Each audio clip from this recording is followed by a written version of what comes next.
Tea or coffee filter చేశాక అందరూ ఈ వేస్ట్ని పడేస్తూ ఉంటారు.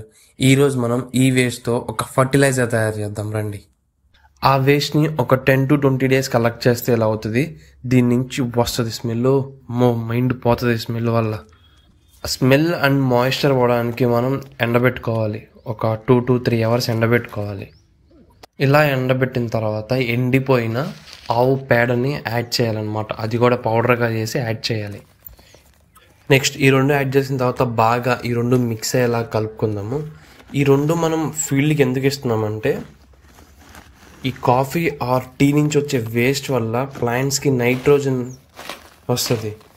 ఇందులో నైట్రోజన్ అనేది చాలా ఎక్కువగా ఉంటుంది ఆ లీవ్స్లో. సో ప్లాంట్స్కి నైట్రోజన్ రిక్వైర్మెంట్ని ఇది ఫుల్ఫిల్ చేస్తుంది అనమాట. అండ్ ఎండిపోయిన ఆవు పేడ ఎందుకంటే సాయిల్ స్ట్రక్చర్ని అండ్ వాటర్ హోల్డింగ్ కెపాసిటీని ఇంప్రూవ్ చేస్తుంది. సాయిల్ కలెక్ట్ చేసుకుని రెండు తీసుకెళ్దాం. ఇప్పుడు మన ప్లాంట్స్ బేస్లో వేద్దాం. ఇప్పుడు ఇదిగో ఇలా కనిపిస్తున్నట్టు ప్లాంట్స్ మొదట్లో వేసుకుంటూ వెళ్ళాలన్నమాట. నెక్స్ట్ వాటరింగ్ చేసేసుకోవాలి ప్లాంట్స్కి.